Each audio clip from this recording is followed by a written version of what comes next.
Hello, everyone. I'm Dr. Hakman, the medical matchmaker, and I'm so excited for our guest today. Dr. Mitra Sadhu is a nephrologist who runs her own practice, lean as can be, and created a space finder called Link Medical Spaces. So I really want to focus first on a lean practice. So, Dr. Sadhu, thank you so much for joining us.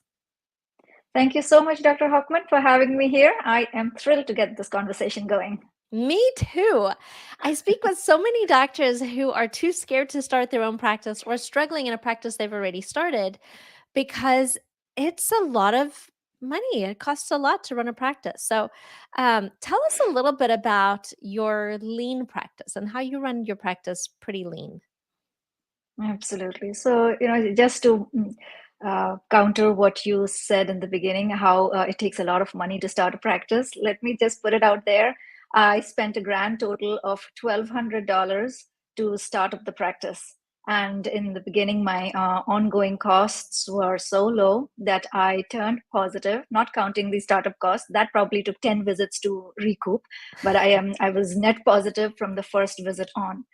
How did I do this? I ran lean, and by that I don't necessarily mean cutting costs as for the sake of cutting costs, but to see what I really needed and started off only with what I really needed. And that's how I still do it.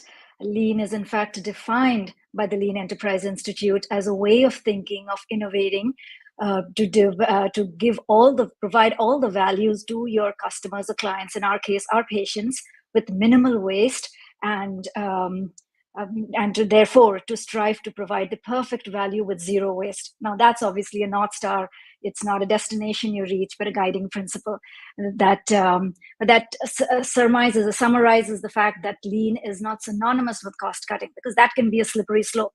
So you keep value first and foremost, and the rest of it just falls into place. So, what did your practice I look like that first week? That first week, I had one patient. So I went ahead and got the EMR set up. The EMR is the same that I still use. It's low cost, no bells and whistles, but does the trick. I can write my notes, and it also comes with a practice management system.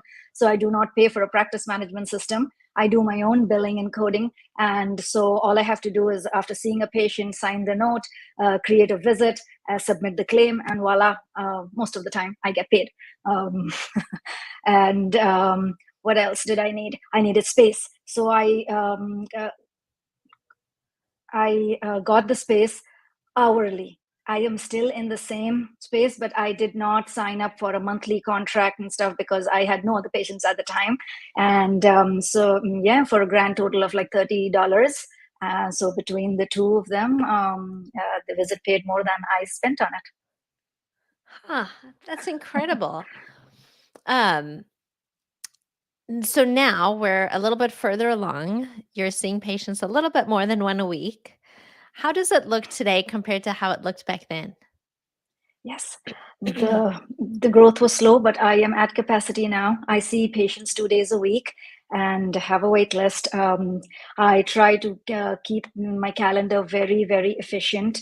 We try to fill any holes with patients from the wait list, so nobody is waiting any more than needed, as well as my time is well utilized. I am still in a shared workspace location, and hence my rent is really low. I still use the same EMR and practice management system. The big change that has happened is that I've hired a remotely located virtual assistant to help me with all the tasks that were eating into my evenings and weekends. At that point, I wanted to buy back my time, and I went the route of the virtual assistant, and she takes off a bunch of stuff off my plate. And that is, I'm really grateful for that. So when we say lean, it's you and your virtual assistant, and that is it. That is it. Oh, That I is love it. it. I love that. Do you find that being so lean is, well, tell us what it's like. Like, just it sounds so freeing to just go in and see your patients and be done. What is it? What is it really like? It's really simple. It is pretty much as it sounds. So on my office days, I actually prep for clinic ahead of time, so my flow is more streamlined. and I'm not like looking for labs, etc. At the last minute when the patient is already in front of me. So I spend some time the day before going through that, making sure we have everything we need. And on the day of office, I have a 5-minute commute. I get there. I'm portable. Fortunately, I don't need big supplies or big equipment. So that makes it work. So everything is in a briefcase. I go in, set up my blood pressure machine and my other tools for vitals. And as my patients start coming in, there is a receptionist at the space who lets me know that a patient is there. They send me a quick text, and I go grab the patient from the waiting room, do all the small talk down the hallway, make sure, find out how their grandkids are doing, or if a new grandbaby came along, or how their summer travels went, and all of that. And so by the time we're in the room, we are ready for the visit.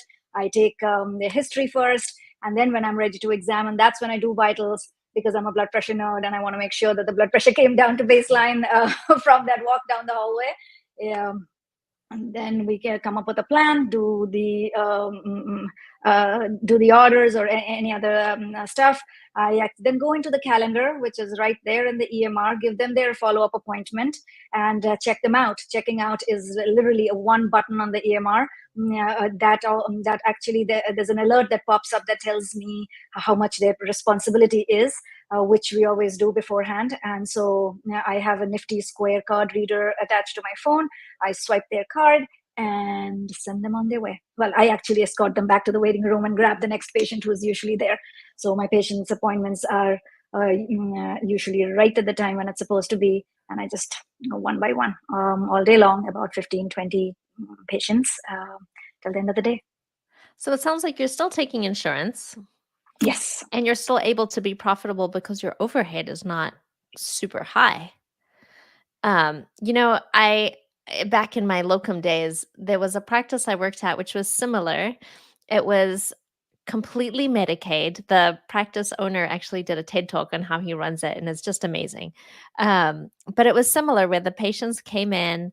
I just sat in the room with my door open, and when I saw there wasn't even scheduling actually, but it was just me, and I would go in, grab the patient, take the blood pressure, do all the stuff, and it was Right. actually, like, amazing. It was amazing to be able to just do everything, take the blood. We can chat not while we're doing blood pressure, but but all the things, and I think I think that's something that we've lost in having all the people do all the things for us. I've never minded, even in another practice I was in where I would give shots and take blood pressure and do vitals and room the patients and say goodbye and take the payment. And it was kind of nice. I mean, I kind of joked about the payment because that's just not, I would say, I didn't learn how to take payments in medical school. So bear with me. Right. There are two aspects to this. One is that none of this is hard compared to what the real doctoring part of it. Patients are like, wow, doc, you're doing all of it. And I'm like, this is not the hard part. The hard part was the one we just went through 15 seconds back, and you didn't even bat an eyelid because we make it look easy. This part is easy. And along with patients, we ourselves begin to think it's so complicated. I could possibly not learn this, or I could screw it up and stuff. Remember, what you're doing for your day job is way harder. Somebody said it very nicely. They said there's a difference between uncertainty and hard, and we sometimes confuse uncertainty with hardness.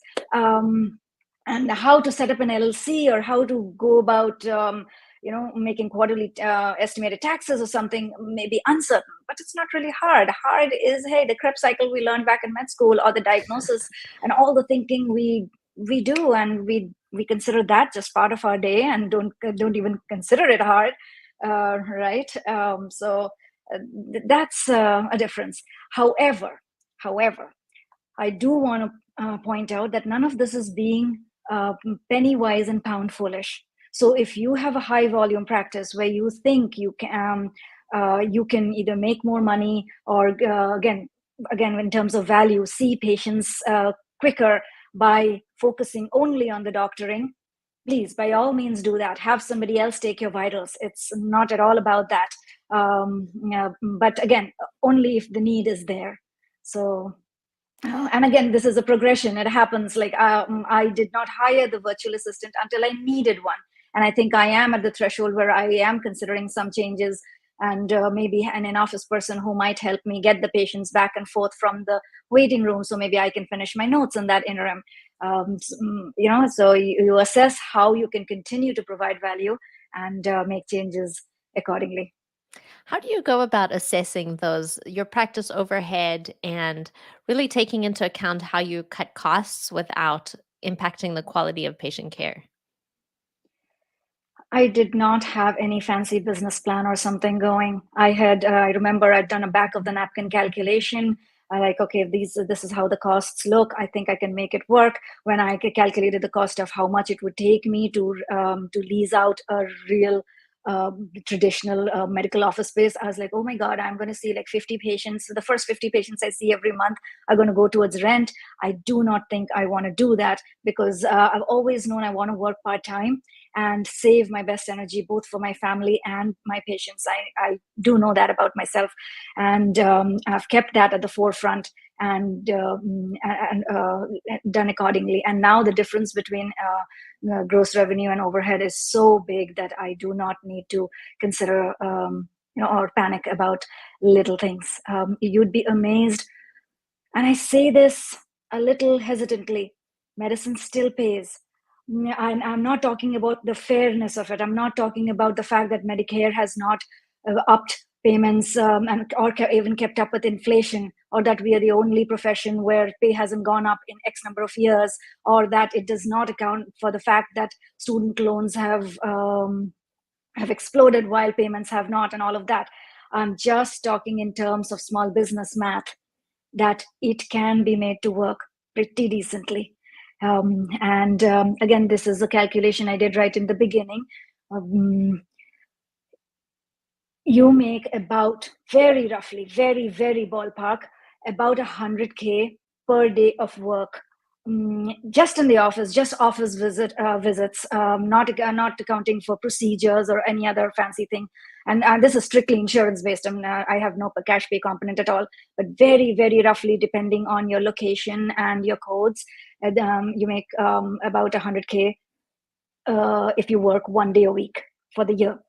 So can you imagine how much of a premium you are paying to your employer if you work full time? So, yeah, it's up for everybody to guess how much they're actually paying their employer for taking on the hassle of running a practice, and then see if it's worth it. If it's worth it to you, then that works for you, and that's totally fine. But if not, you can evaluate that, hey, there are options, there are different ways of thinking about it. You might just need a tiny bit of a mind shift, a change, and see if how you can make the math work. It's not one road to Dublin, there are many. You take the one that suits you. Yeah, I love that. And we got a comment. I don't know if you can see the comments. Someone said, Dr. Sadhu, will you be my new best friend? Anytime. Can you share any lessons you've learned, maybe some mistakes you made along the way, either in making your practice lean or just in running your own practice that maybe someone else can learn from this and not make the same mistake? Sure.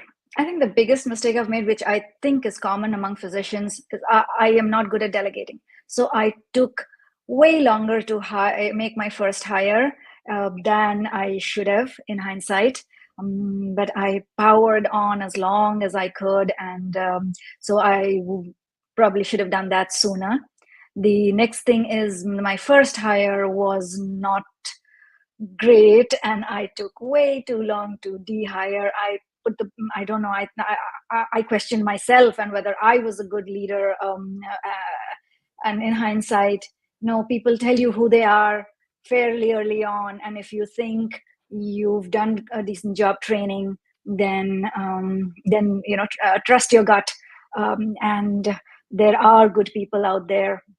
You will find who is the right fit for you and your setup. Yeah, I find HR to be the hardest part of any business, and Yes. I hear that repeated over and over because either, they're not so great, but you love them, or maybe they're great, but they're really hard to be around, or and there's all the things that come with managing people because people are not perfect. Right. Right. Yeah. Have you had to, or have you implemented any policies or procedures that really reduce waste or improve efficiency? Oh, yes. So, 100%. We have policies and procedures, which is a detailed, at last count, 38-page document, even for a tiny practice like mine. And everything, there's a policy for everything. And I did that when I first realized I wanted to hire somebody, and pretty much downloaded my brain onto paper and created that, because I wanted, as far as possible, to keep the spirit of the practice the same. And I want it to be somewhere where patients feel like a person, not a number, and they keep the personal touch stuff. So I have a script for how they answer the phone. In fact, it begins with, when the phone rings, take a deep breath and smile, because the person on the other end can hear your smile, and then you go introduce yourself.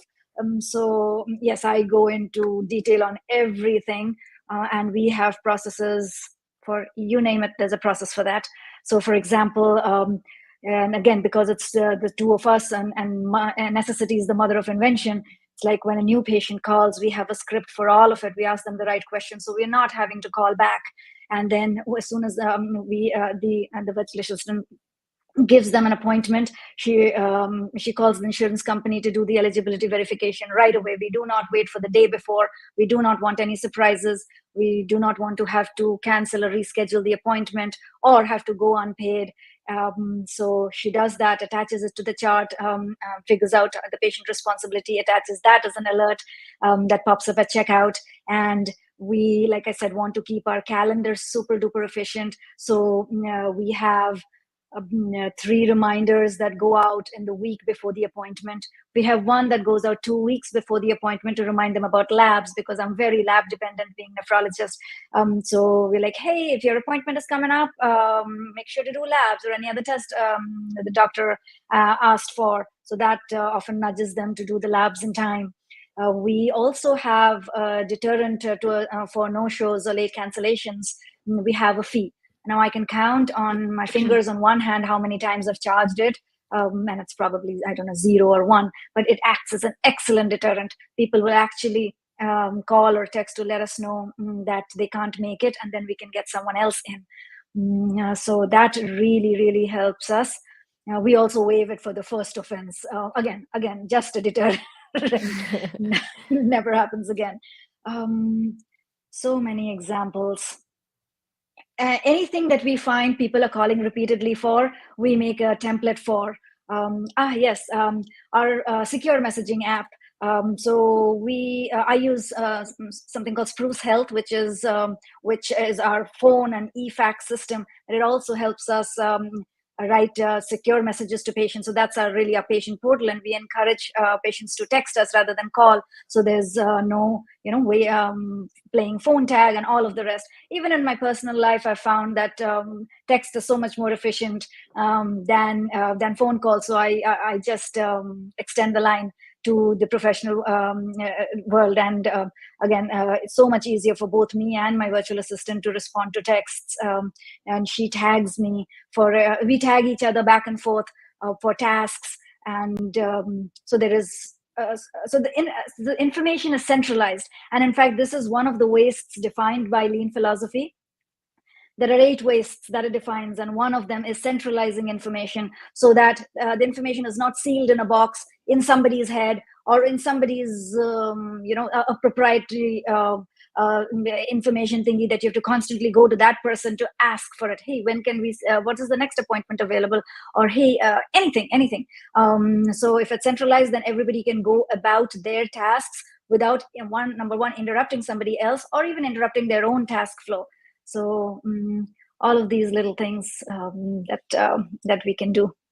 That's incredible. We have a question from someone who's watching that I'll get to in just a second. But what you're talking about reminds me of a book called, I think it's called Running Lean. Is that what you're talking about? I am not familiar with that book, but let me tell you the origin story of lean. So lean comes from the lean philosophy comes from Toyota, the Japanese car manufacturer. They, in a quest to reduce costs and increase efficiencies, the way Japanese are, started a set of processes and tested them out in their factories through the second half of the 20th century. And when they had gotten to a good place with it, they realized that, okay, this was valuable, and they put it down in a system called the Toyota Production System, TPS. And that then got circulated. And initially, it was just a manuscript that was getting circulated and went to other manufacturing companies, who adopted it because it looked so, one, doable and actionable, and two, it just made sense. So, and that was the beginning of it. And then from manufacturing, it has now penetrated pretty much every industry you can think of. In fact, it is in its infancy in medicine. Medicine is, a big ship to steer, and change is slow. But I think it is perfectly suited for medicine, because here we are trying to meet an enormous and ever increasing demand with ever shrinking resources. So cutting out waste just seems like a no-brainer. No, so true. Decreasing reimbursements and increasing cost of care. So let's get Wrong to the directions for each, yes. yeah, exactly. All right, let's see. Dr. Mitra, any KPIs or staff to patient ratios or other metrics that you would recommend to keep an eye on from an operations or overhead perspective? Right. That is going to differ for every practice. Say, if I had to do procedures, I would need another pair of hands or another person in the office. So, right, me and my virtual assistant would not work. So, I would think it is very practice dependent, as specialty dependent, and the kind of work dependent. That said, there isn't a there is no, it's, the rules are not set in stone. You can sit back and think, all right, I have, say, this ratio, and how are the staff spending their time?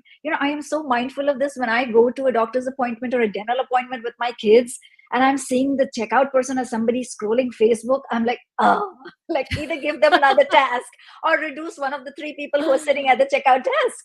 So it's stuff like that. It's another thing that helps is cross training people. You do for a small practice, you do not need a dedicated person for every single task. Cross training helps in multiple ways. Number one, if somebody is missing there for a day or a week, then someone else can fill in, and you're not scrambling or upsetting the whole routine. So, and that's a big way in which it helps. And two, it reduces the number of staff you need. The other thing that helps is getting in some virtual help. And I'm a big proponent or believer in the use of virtual assistants remotely located, because there is a big talent pool out there. If you're willing to go overseas, these are educated, qualified people who, because of the circumstances, the way their healthcare setup is set up, do not make good money doing what they would do, say, a nurse or a pharmacist, and they're willing to do this for US companies and US practices and make a better living for their families. And again, because so we don't have to limit ourselves to, sometimes the talent pool is really hard to find. So those are the gaps that can be filled in remotely. Great. There's one more question, and then I want to get to your other topic that I find so interesting. Where do you look for virtual assistants? So there are agencies that that help to find virtual assistants, and I think, and that's the way I did it too, because I do not trust myself to be able to vet somebody in a different country when I don't know enough. And because this is medical practice, if it was a social media thing that has nothing to do with patient care and HIPAA and all of those regulations and laws, it's fine to go to a website and find somebody. But I think going through an agency helps, and there are so many of them out there with folks from different countries, and even US based. Even that helps expand the talent pool, so that any of these are good sources. They have some basic training for their candidates. However, the training is really basic no matter what they tell you, and you have to spend the time to train them well before you call it quits or say that this does not work. And just as an example, my virtual assistant takes care of pretty much anything that doesn't need an MD degree. And it took me 3 solid months to train her, even though she's stellar. Wow. Yeah, and one good way to do that is to one, probably videotape yourself doing a task, so that becomes a resource. And two, when you're training them in the beginning, do it over Zoom and record it, so then they can go back to it to solidify it for themselves. And when inevitably you need to train another person, you can use those resources. So that helps some. That's great. Yeah, I created all of my SOPs, which are standard operating procedures. They're all video. They're all by video. Excellent. Because Yes. yeah, that's just not gonna happen. But everything, like everything that I do is documented in video form. And I have to tell you a funny story for anyone thinking about hiring a virtual assistant. Don't do what I did the very first time. I hired someone who said they could do all these things and they had they said I know how to use XYZ, and I interpreted it as I have access to these resources. So I was like, awesome. And about 30 minutes into our first day, I was like, this is not going to work.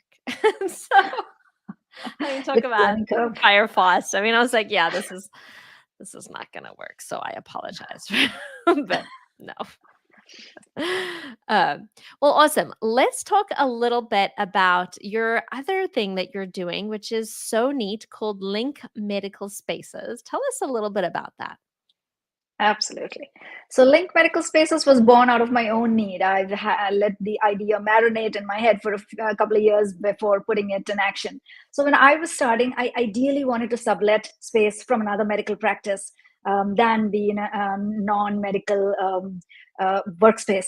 But I could not find any space, and I didn't know where to turn. I cold called a few practices, got nothing. They did not know what I was asking for, and it went nowhere. But I was pretty sure that somebody had to have one room, right? Like a day a week is all that I was asking for back then. It was just that the connection wasn't there. So that was my goal with the Link. It is to connect physicians and other healthcare professionals with medical office space that is available to both either lease or sublease. And you can lease out either the entire space or sublease just one or two rooms in your office if you are not optimizing the space the way you would like, either full-time or part-time. Perfect. And you can even just rent out the room on weekends if you just work weekdays. Is that correct? Absolutely. Yes. Hmm. We adjust the platform that is facilitating it, and the creativity is all yours. If you are, say, a surgeon and you're not in the office a couple of days a week, and it's sitting empty, your staff is fairly free those days, then sublease it those couple of days, and even maybe have an agreement to staff share if you want. So yes, the possibilities are endless. Oh, I love that. And is that linkmedicalspaces.com? That's right. Perfect. Okay. Someone from Facebook said, what's the website? I need space. So head over to linkmedicalspaces.com. I love that. And so this is a relatively new venture. So you've definitely got a few places on there and expanding. From the last time I took a look, there's more, which is really awesome. And everyone, please get the word out there. Let everyone know if you have a space, put it on there. If you're looking for a space, go check it out, because it's awesome and it's a physician supporting physicians. So we need to all go out and support this amazing physician.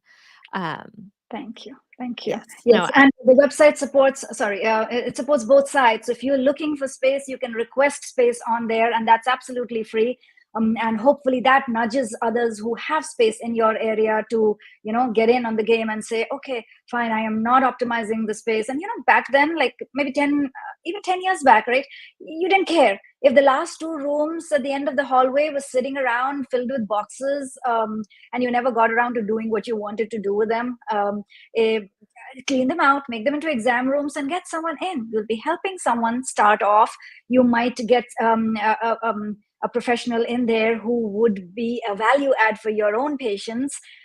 So all of it is it's a win-win for both sides. I love that. Well, here's a question completely off topic. If you had one room all to yourself, it's a totally blank room. It cannot be used for patient care. It cannot be used for family.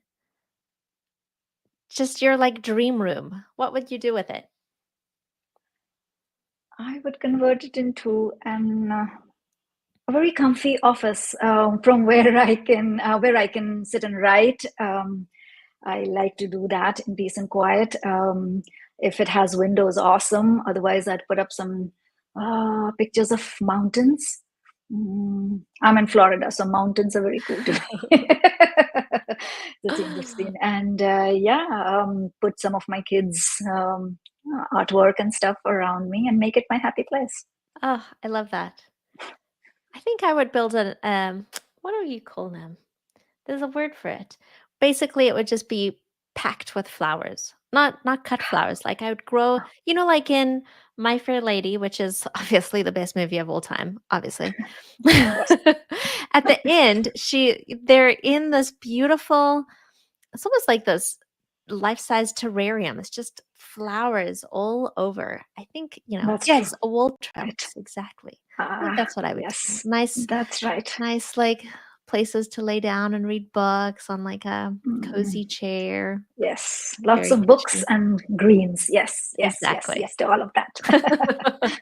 All right. Well, thank you. I really appreciate it. I'm going to paste a book in the chat for anyone watching about running lean. I think that would be really useful for anyone considering looking for, making their practice more lean or starting a practice. If you're thinking about starting a practice, that's the perfect time to read this book.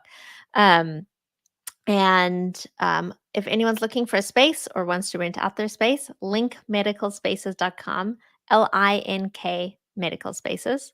I never know with my accent if people are hearing me correctly. So, You're great. well, thank you so much. I appreciate it. Before you go, do you have any words of wisdom for doctors who are thinking about starting a practice or are just about to start their own practice? Yes, just do it. I love private practice. I could shout this from the rooftops all day long. The autonomy it affords, you cannot put a price on it. And again, the options are endless. It is just bounded by your creativity and what you are willing to do, um, and it lets you practice just the way you want. And at the end of the day, we are a bunch of smart, resourceful people. And when we get stuck in a corner, remember that you're never just a physician. That statement gets me all riled up. You are a physician, and you can do whatever it takes to thrive.